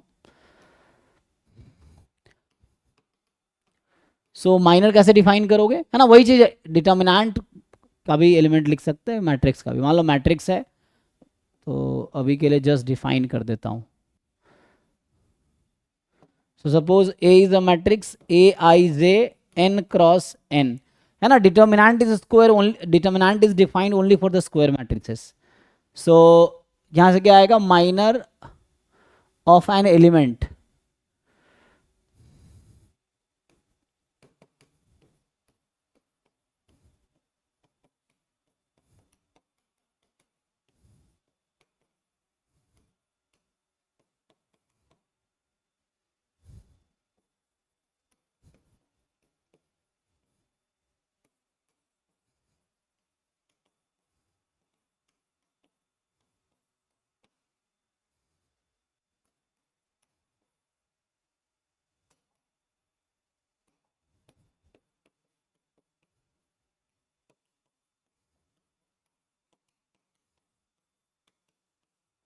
ठीक है। देखो, सो डिटर्मिनेंट मतलब जो माइनर है किसी पर्टिकुलर एलिमेंट ए आई जे का नोटेशन है M I J, and the definition is it is a determinant obtained by deleting ith row and jth column. So जिस भी मैट्रिक्स का एलिमेंट है उस मैट्रिक्स में ith रो और jth कॉलम को डिलीट करो, जो बचेगा उसका डिटर्मिनेंट लो, मतलब सब मैट्रिक्स जो आएगा उसका डिटर्मिनेंट लो और वो एम आई जे होगा। सिंपल है। ऐसे ही को फैक्टर होता है। सो को फैक्टर का डेफिनेशन क्या है, को फैक्टर ऑफ ए आई जे, है ना। सो ये क्या होता है, इसको मैं अभी के लिए सी आई जे से डिनोट करता हूं, और इसका जो डेफिनेशन है it is -1⁻i+j into M I J, यही डेफिनेशन है जी। एंड फर्दर अगर लिखोगे तो डेफिनेशन इसका यही है को फैक्टर का, को factor of element A I J, and that will be, तो ये एम आई जे के इक्वल ही होगा कब, अगर i+j इवन इंटीजर है, और ये माइनस ऑफ एम आई जे हो जाएगा। ये जस्ट मैं रिवाइज करा रहा हूँ, ये सब क्लास 12th में पढ़ चुके हो। जिन लोगों ने नहीं पढ़ा है 11th 12th का बुक खोल के मैट्रिक्स डिटर्मिनेंट एक बार पढ़ लो, क्योंकि वो सारी चीज़ें यहाँ पे है ऑलरेडी। तो ये सब 11th 12th का ही कॉन्सेप्ट है जो मोस्टली जानते ही होंगे सब लोग। ठीक है, बस मैं एक बार रिवाइज करा रहा हूँ क्योंकि ये पार्ट ऑफ सिलेबस है, जो 11th 12th में था वो यहाँ भी है। सो को factor of A I J C I J -1⁻i+j, है ना, एम आई जे इसका प्रोडक्ट है। तो जो कि अगर ये i+j इवन हुआ तो सेम ही हो जाएगा, ऑड हुआ तो नेगेटिव हो जाएगी। ठीक है, तो ये तो जानते हैं आप लोग। तो माइनर को फैक्टर, फिर क्या होता है, फिर आता है एडजॉइंट मैट्रिक्स। एडजॉइंट मैट्रिक्स क्या होता है, एडजॉइंट मैट्रिक्स ऑफ ए, किसी ए का एडजॉइंट मैट्रिक्स। तो हाउ डू वी डिफाइन, तो इसका नोटेशन है, मान लो मैं ऐसा लिखता हूँ एडजॉइंट ऑफ ए, और ये डिफाइंड होता है a matrix obtained by C I J taking transpose, तो ये हो जाएगा सी जे आई। ठीक है, और चूंकि ये n क्रॉस n का है तो ये भी n क्रॉस n का ही होगा। तो अभी मैंने तीन चीज़ें डिफाइन किया है, माइनर, कोफैक्टर, एडजॉइंट। तो कोफैक्टर माइनर पे डिपेंड करता है, minor is a determinant, cofactor just -1⁻i+j into minor, है ना। सो जिस भी एलिमेंट का कोफैक्टर की बात कर रहे हैं, सी आई जे लिख रहा हूँ मैं अभी। सो एनसीईआरटी में ए आई जे लिखा है इसको। Adjoint A is a matrix obtained by replacing element aij by cij, मतलब हर एलिमेंट को उसके कोफैक्टर से रिप्लेस कर दो और ट्रांसपोज ले लो उसका, तो वो जो न्यू मैट्रिक्स अब बन गया उसको बोलते हैं एडजॉइंट मैट्रिक्स। और इसकी प्रॉपर्टी क्या होती है, तो इसकी प्रॉपर्टी ये होती है किसी भी ए मैट्रिक्स को उसके एडजॉइंट मैट्रिक्स से मल्टीप्लाई करोगे, या एडजॉइंट मैट्रिक्स को उस मैट्रिक्स से मल्टीप्लाई करोगे, तो determinant of A time identity matrix आएगी। ठीक है, इसको फर्दर लिखूं तो यही चीज लिखी जा सकती है, A into adjoint of A upon determinant of A, ये बाहर कर सकते हो ना, ये ऐसा 1 अपॉन है ना, ये ऐसा लिख सकते हो 1 upon determinant A adjoint A into A is equal to I हो जाएगा, और ये कुछ ऐसा आ गया that is A into A inverse, A inverse is equal to A is equal to I, ये फॉर्मूला होता है, ये इस पे फिट हो गया। तो यहाँ से सिंपली निकल के आ जाता है थ्योरम कि, तो ये कब वैलिड होगा, ये हम तब ऐसा कर पाएंगे जब ए का डिटर्मिनेंट नॉन जीरो होगा, तभी ऐसा कर पाएंगे, डिवाइड कर पाएंगे हम। तो अगर डिटर्मिनेंट ए नॉन जीरो है तो आप लोग ऑलरेडी जानते हो कि ए इनवर्स का जो फॉर्मूला आता है वो ये आता है 1 determinant A into adjoint A. तो ये सब थ्योरी आपके लिए नया नहीं होगा, ठीक है जी, ये सब आप जानते हैं पहले से, ये स्टोरी सेम ही है ना जो पहले आपने पढ़ रखे हैं। सो minor cofactor adjoint inverse, inverse का प्रॉपर डेफिनेशन क्या है, इनवर्स ऑफ अ मैट्रिक्स, इसका क्या डेफिनेशन है, हाउ डू वी डिफाइन, तो a square matrix B is called inverse of A if and only if, क्या डेफिनेशन है, B is called inverse of A,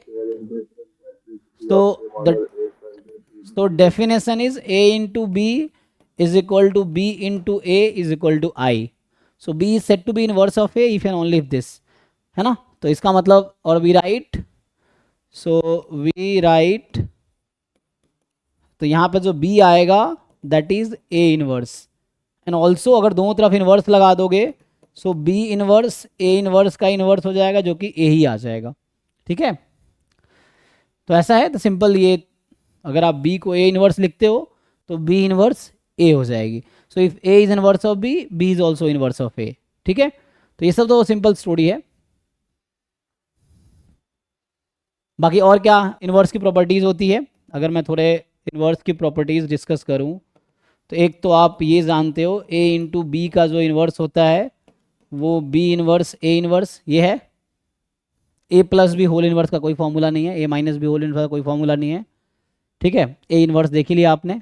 बाकी अगर डिटर्मिनेंट ऑफ A इनवर्स क्या होगा, 1 डिटर्मिनेंट ऑफ A, यही formula होता है, और रैंक A और A इनवर्स का सेम होगा, so rank of A is equal to rank of A inverse, क्योंकि अगर इन्वर्टिबल होगा and this is equal to rank of A transpose. So अगर मैट्रिक्स इन्वर्टिबल है तो ये मैं तब बात कर रहा हूँ जब इन्वर्टिबल, अगर इन्वर्टिबल मैट्रिक्स है तो A का रैंक, इनवर्स का रैंक, ट्रांसपोज का रैंक सब सेम होगा, ठीक है। रैंक डिटर्मिनेंट तो आप जानते हैं, जैसे यहाँ A इनवर्स का अगर मैं तीसरा लिखूं, A ट्रांसपोज का डिटर्मिनेंट हमेशा A के डिटर्मिनेंट के इक्वल होता है। अगर इसी पॉइंट्स को मैं अगर कंटिन्यू करूं तो कितने लिख दिए, 3। So the fourth point is determinant of A into B is determinant A into determinant B, यही फॉर्मूला है। पांचवा determinant of adjoint of A is determinant A raise to power n-1, यही है। So this you all know, ये सब class 11-12 में है, एक बार रिवाइज कर लो जाके 11-12 वाली बुक मैट्रिसेस डिटर्मिनेंट की। और कुछ समझ नहीं आ रहा तो पूछो, ये सब वही स्टोरी है। तो एक क्वेश्चन करके देख लो, तो थोड़े से क्वेश्चंस देखते हैं सॉल्व करके। बाकी आप लोग जानते हो ना इन्वर्स निकालना, जैसे अभी मैं जस्ट अगर एग्जाम्पल के तौर पे एक मैट्रिक्स ले लूँ ABCD, तो ये तो this is something like A11, A12, A21, A22, okay. So they are elements. M11 क्या होता है, minor of element 11, first row first column को डिलीट करो, जो बचा उसका डिटर्मिनेंट, तो D आ जाएगा। M12 first row second column को डिलीट करो, C आएगा। M21 minor of element A21, तो सेकेंड रो फर्स्ट कॉलम को डिलीट करो, क्या आंसर आएगा, so second row and first column को डिलीट करो, B। M22 second row second column A, तो ये तो हो गया माइनर। को फैक्टर क्या होगा, सो करस्पॉन्डिंग को फैक्टर लिखोगे सो C11 तो 1 + 1 2 इवन है, D रहेगा C12 minus C21 minus B C22 A। So minor को फैक्टर, दीज आर एलिमेंट्स, है ना। एडजॉइंट क्या होगा? सो एडजॉइंट मैट्रिक्स मैंने क्या कहा, you just replace each element by there cofactor. So A11 का कोफैक्टर M11 D, A12 का M12 minus C minus B। मैं क्या रिपीट कर देता हूँ, मैंने कहा है कि C11 C12 C21 C22 इसका ट्रांसपोज, तो इनडायरेक्टली ये समझ लो C11 C12 C21 C22। तो यहाँ से, और ये सिर्फ 2x2 में नहीं, यही स्टोरी 3x3 में भी चलेगी और 4x4 में यही स्टोरी चलती रहेगी। सो C11 कितना आया था D, C22 A, C21 minus B और ये माइनस C। चेक कर लो। सो होता क्या है, जब A से एडजॉइंट A तक पहुंचना हो तो डायगोनल को इंटरचेंज करो और नॉन डायगोनल में साइन चेंज करो, है ना, ये याद रख सकते हो आप जस्ट। सो अगर आपको 2x2 का मैट्रिक्स A दे रखा है और आपको उसका एडजॉइंट चाहिए, तो ये हो जाएगा। साथ में डिटर्मिनेंट ऑफ A क्या आएगा, तो AD माइनस BC। और अगर ये नॉन ज़ीरो है सपोज, सो तो यहाँ से A इनवर्स क्या होगा, सो अगर ये डिटर्मिनेंट नॉन ज़ीरो है देन, है ना, तो यहाँ लिख देता हूँ। So if determinant A is non-zero then A inverse will be 1 upon determinant A। ये फॉर्मूला है AD minus BC into adjoint of A, क्योंकि था D A minus B minus C। ये जस्ट मैं एक छोटा सा एग्जांपल 2x2 में सॉल्व करके दिखा रहा हूँ इन जनरल, जो कि आप ऑलरेडी जानते हो। तो how to find inverse of 2x2 matrix, तो A का यहाँ से A का इनवर्स निकल गया, और यही 3x3 में करोगे आप अगर इस वे में जाना है तो।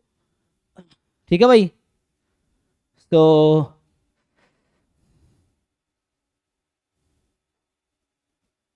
ठीक है जी। सो यहां से क्या आ जाएगा,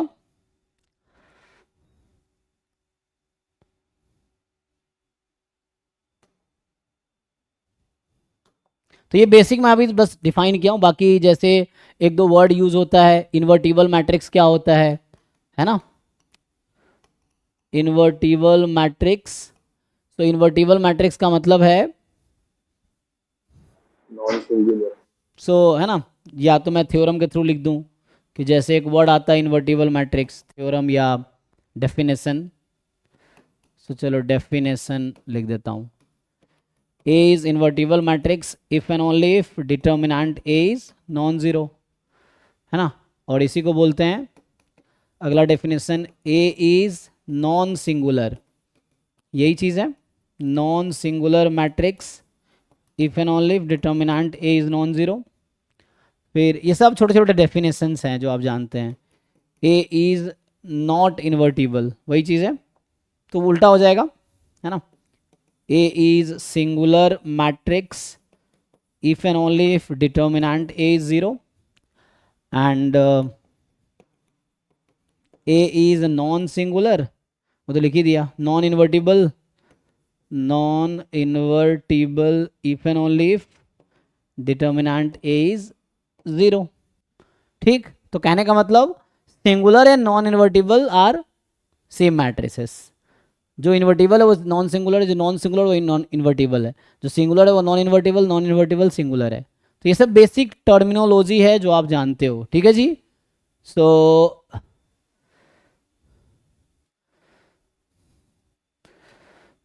अरे भाई बहुत सारे रूल होता है, सब यहाँ थोड़ी पढ़ेंगे। अब लोगों ने अपना अपना रूल बना रखा है, अब सबका रूल पढ़ोगे तुम, कोई ज़रूरत नहीं है रूल याद करने का कोई। तो कुछ क्वेश्चन देखते हैं, जैसे तो ये सब आइगन वैल्यूज पे क्वेश्चंस हैं। तो ये तो मैं बेसिक डिटर्मिनेंट मैट्रिक्स का क्वेश्चन डिस्कस कर रहे थे। मान लो एक दो क्वेश्चन आया था ना एडजॉइंट वाला भी,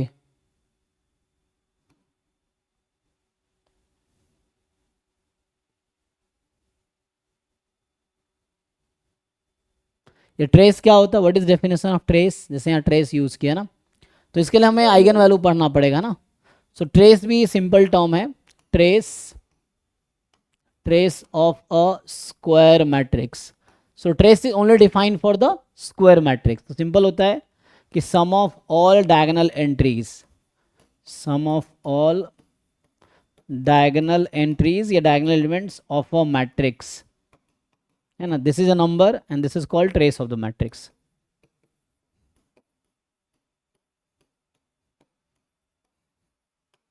इसके प्रॉपर्टीज क्या होते हैं? सो थ्योरम में ये है कि जो trace of A plus B होगा वो trace of A plus trace of B होता है. Trace of A into B is equal to trace of B into A. Trace of constant time A matrix जो होगा so is a constant time trace of A. ठीक है, ये simple basic properties हैं trace of the matrix का. Trace क्या है? Diagonal entries का सम किसी स्क्वायर मैट्रिक्स में.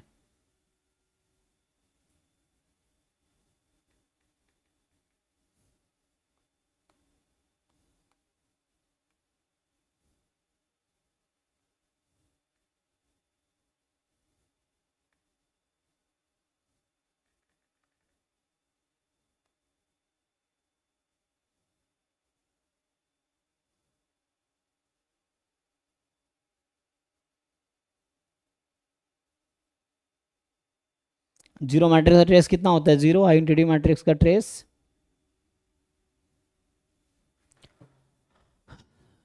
जैसे अगर और लिखोगे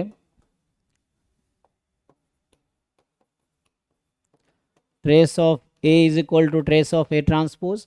बाकी आइडेंटिटी मैट्रिक्स का ट्रेस एन होगा एंड जीरो मैट्रिक्स का ट्रेस जीरो होगा. तो सिंपल है.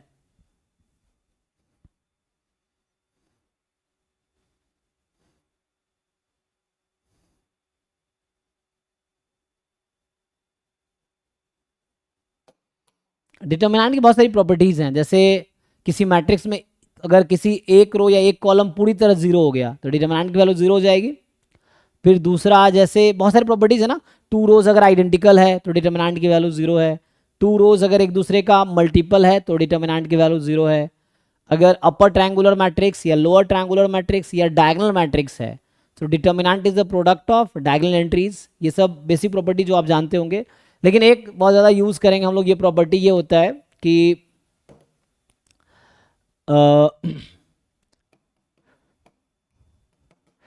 डिटर्मिनेंट इज इनवेरिएंट या डिटर्मिनेंट इज प्रिजर्व्ड, है ना, ये वर्ड यूज होगा बुक में. Determinant is preserved through elementary operation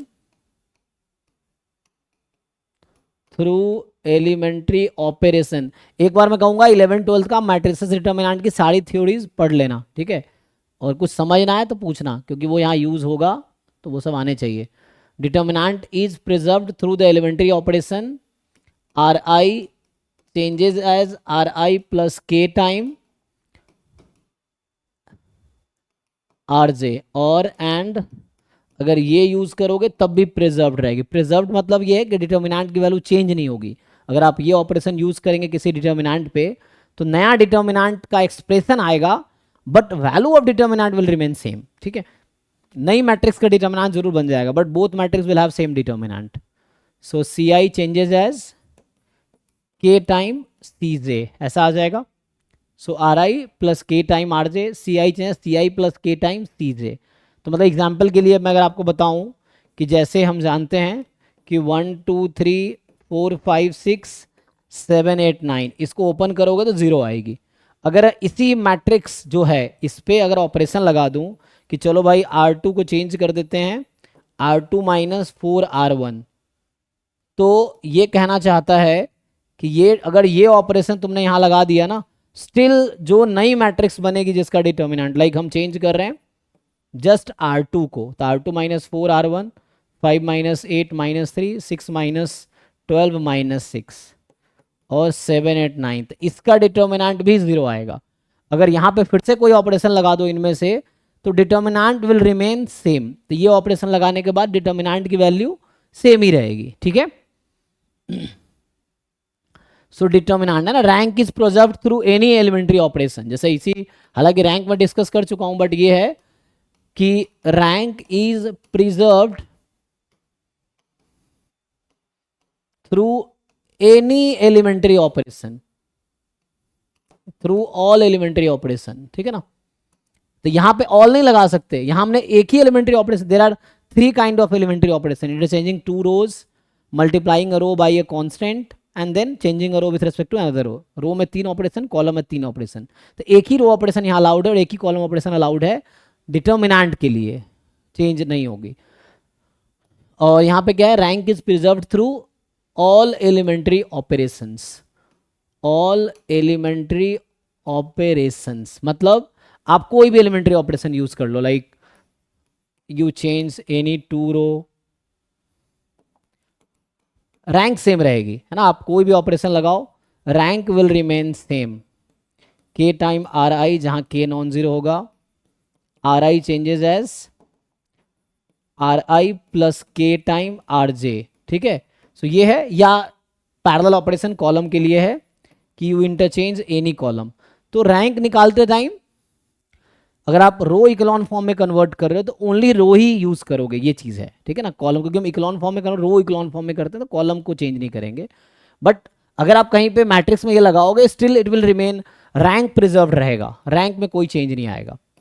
C I change as C J, C I changes as K time C J, जहां पे के नॉन जीरो होगा, and C I column है ना, ith column change as C I plus K time C जे।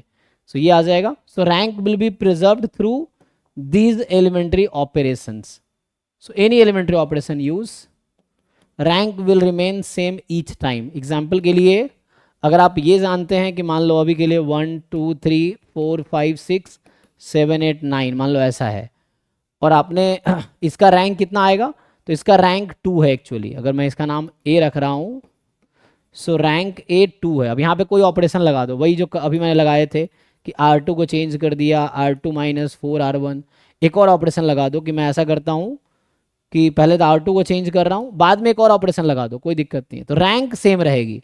अगर तुमने ये operation लगाए तो मैट्रिक्स क्या बनेगी, 1 2 3 क्या बनी थी, 0 -3 -6 और यहाँ 7 8 9, यही है ना, यही मैट्रिक्स है।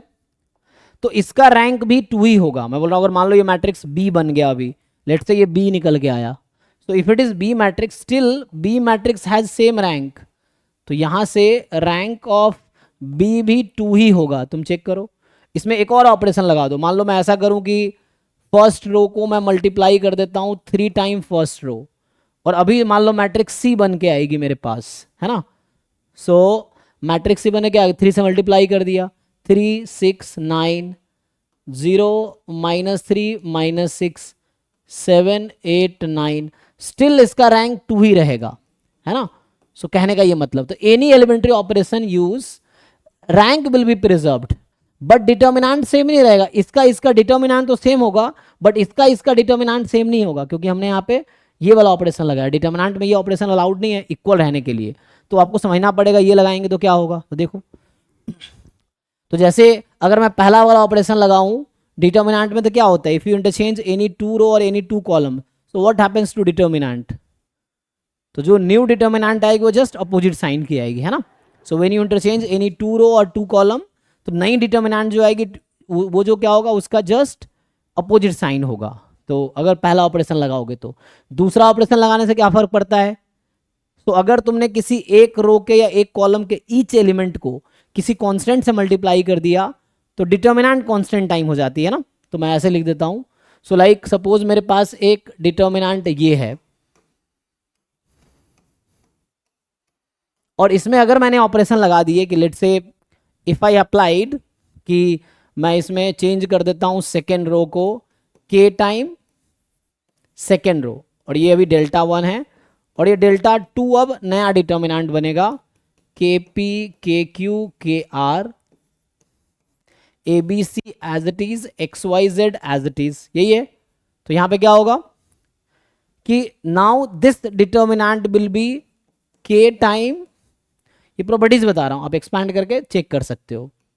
ए B C P Q R X Y Z, है ना। तो ये समथिंग ऐसा आ गया के टाइम डेल्टा 1, ऐसा हो गया।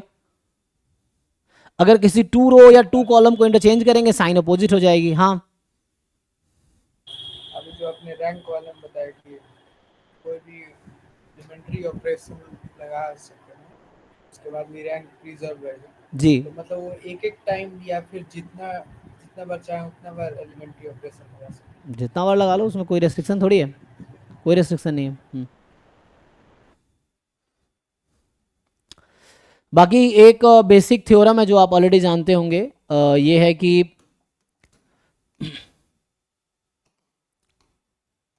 ए कोई n क्रॉस n की मैट्रिक्स है। ये आपका n क्रॉस n की मैट्रिक्स ए है। अब मैं मैट्रिक्स ए को k से मल्टीप्लाई कर रहा हूं, अब डिटर्मिनेंट ले रहा हूं। तो होता क्या है, ईच जब आप मैट्रिक्स को k से मल्टीप्लाई करते हैं, एक्चुअली आप हर रो को k से मल्टीप्लाई करें, जितने रो है उतना कॉमन आता है। तो आप जानते हैं ये आ जाएगा, सो ईच रो से एक k कॉमन आएगा, तो k की पावर n हो जाएगा। ठीक है, तो ये जानते ही आप लोग, तो इसमें ओके है। तो ये सब कुछ बेसिक प्रॉपर्टीज है। अभी कुछ क्वेश्चंस जो कर रहे थे शुरू में वो देखो, जैसे ये सब तो मुझे लग रहा है रैंक उंक से आएगा, क्योंकि आइगन वैल्यू से आएगा। सो अच्छा, ये सब गेट के क्वेश्चंस आ गए। तो ये तो हमने सॉल्व किए थे ना, क्या है ये देखो अभी सॉल्व करके, ये आसान सा क्वेश्चन है, लेकिन ट्रेस पूछा है, बता पाओगे? देखो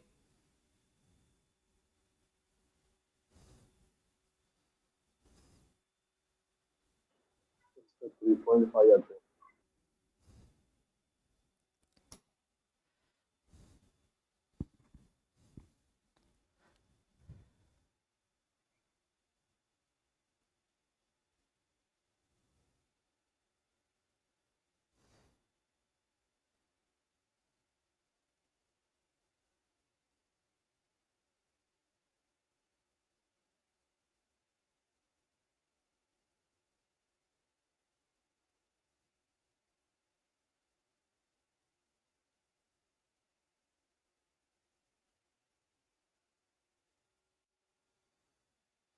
देखो भाई, ट्राई करके बताओ क्या होगा।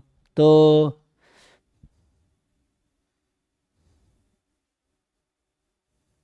एक तो मुझे ए इनवर्स यहाँ से मिल जाएगा ना, एक तो डिटर्मिनेंट और एडजॉइंट दे रखा है। तो ये क्यों दे रखा है? ए निकालने के लिए, ए इनवर्स निकालने के लिए। तो हमें ट्रेस चाहिए, तो ट्रेस में अच्छा रैंक एडजॉइंट कर दे, ए इनवर्स आ जाएगा 1 determinant A into adjoint A. तो यहाँ से तो ये ए इनवर्स आ जाएगा, है ना, 1/6 इंटू दिस मैट्रिक्स। बट उससे ए का ट्रेस कैसे आएगा? तो ए इनवर्स का ट्रेस आएगा। So how will you find trace of A? Inverse का आइगन वैल्यू निकाल लेंगे, फिर उससे आइगन वैल्यू। सो आइगन वैल्यू तो पढ़ा ही नहीं ना अभी, तो आइगन वैल्यू हमने पढ़े नहीं है। तो अभी के लिए क्या करना पड़ेगा आपको? ए इनवर्स अगर गिवन है तो हाँ इनवर्स आता है 1/6 1/12 माइनस 5/12। हाँ ठीक है, जो भी आएगा। तो ए मैट्रिक्स निकाल लो। सो ए इनवर्स अगर पता है तो इसका फिर से इनवर्स करोगे, है ना। ए इनवर्स का इनवर्स मतलब इनवर्स निकालना आता है ना, प्रॉपर मेथड से जाना पड़ेगा। तो ए आ जाएगा, तो ए से ट्रेस आ जाएगा। नहीं तो फिर हम लोग आइगन वैल्यूज का हेल्प लेंगे। आइगन वैल्यूज भी पढ़ानी है, लेकिन तब देखेंगे। तो अभी के लिए अगर मान लो बिना आइगन वैल्यूज के करते हैं, तो ए आ गया, ए इनवर्स आया, ए इनवर्स से ए आएगा। सो ए कैसे आएगा? पूरा प्रोसेस से आपको निकाल, ऑपरेशन लगा लगा एलिमेंट्री ऑपरेशन लगाए, क्यों करना है वो? माइनर को फैक्टर एडजॉइंट इनवर्स जो 12th क्लास में करते थे। माइनर अभी कह रहा था ना, एक 2x2 का मैंने करके दिखाए हैं। ईच एलिमेंट का माइनर निकालो, को फैक्टर निकालो, एडजॉइंट मैट्रिक्स लिखो, फिर इनवर्स लिखो। तो यहां तो ए इनवर्स से ए निकालना, मान लो ए इनवर्स का नाम बी रख दो, तो तुम बी इनवर्स निकालो ना, तो बी इनवर्स निकालोगे तो ए नहीं आ जाएगा। बी इनवर्स निकालोगे ए आ जाएगा। बी इनवर्स कैसे आएगा?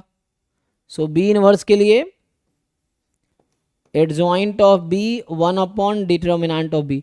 एक रैंक में फॉर्मूला होता है, एक फॉर्मूला याद आ गया, ये लिख के मैं अभी आज ये स्टॉप करूंगा। सो एक थ्योरम होता है कि मान लो ए तुम्हारे पास n क्रॉस n की मैट्रिक्स है। So what is rank of adjoint A, क्या होता है? तो अगर रैंक ऑफ ए मान लो n है तो क्या होगा? Rank of A n minus one है तो क्या होगा? और रैंक ऑफ ए अगर n माइनस वन से कम है तो क्या होगा? ये तीन केसेस आते हैं। सो रैंक ए अगर n है मतलब ए का डिटर्मिनेंट नॉन जीरो है, यही ना नहीं लिखाया था कि डिटर्मिनेंट ए नॉन जीरो है, तो डिटर्मिनेंट एडजॉइंट ए का भी नॉन जीरो आएगा क्योंकि एडजॉइंट ए का डिटर्मिनेंट होता है डिटर्मिनेंट ए की पावर n माइनस वन, तो इसका भी रैंक n रहेगा। अगर rank A n minus one हो गया एक कम तो एडजॉइंट का रैंक वन आएगा, और अगर rank A n minus one से कम हो गया तो इसका रैंक जीरो आएगा। इसका मतलब है कि अगर ए का रैंक n माइनस वन से कम हुआ तो इसका मतलब ये होता है कि वो जीरो मैट्रिक्स आ जाएगा, एडजॉइंट मैट्रिक्स, है ना। सो यहाँ से तुम एक चीज और समझ सकते हो कि मान लो ऐसा है कि लेट ए जो है वो n क्रॉस n की मैट्रिक्स है and rank of A is less than n minus one, then adjoint A जो आएगा रैंक जीरो होने का मतलब वो जीरो मैट्रिक्स है, सो वो जीरो मैट्रिक्स ही आ जाएगा। यहाँ ये जीरो नंबर लिखा हुआ है, this is the rank of adjoint A. So what is relationship between rank of A and rank of adjoint A, इस पे कई बार क्वेश्चन मिलते हैं, है ना। एक एग्जांपल अगर मैं लिखूं अभी के लिए कि consider A as 3 cross 3 matrix, then जैसे पहला ऑप्शन होगा कि मान लो ऐसा लिख दिया कि rank of A is 3 implies rank of adjoint A is also 3, rank of A is 2 implies rank of adjoint A is 2, rank of A is 2 implies rank of adjoint A is 1, and fourth rank of A is 1 implies rank of adjoint of A is 1, मान लो ऐसा लिख दूं। अब पांचवा statement है rank of A is 1 implies rank of adjoint A is 0, ठीक है। और अगर रैंक ऑफ ए जीरो है तो rank of A is zero implies rank of adjoint A is zero. क्या क्या सही ऑप्शन है इसमें से? 1 3 5 6। सो रैंक एन है ए का तो एडजॉइंट का भी रैंक एन होगा, तो रैंक एन माइनस वन है तो उसका वन होगा। अगर रैंक एन माइनस एन यहाँ 3 है, रैंक एन माइनस वन तो रैंक वन होगा। एन माइनस टू रैंक है यहाँ पे तो n माइनस वन से कम रैंक है तो रैंक जीरो हो जाएगा, और रैंक अगर n माइनस वन से कम है तब भी रैंक जीरो हो जाएगा, ठीक है। तो ये चीज है।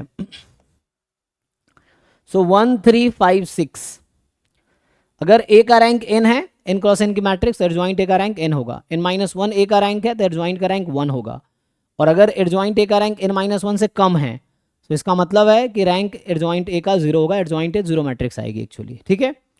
सो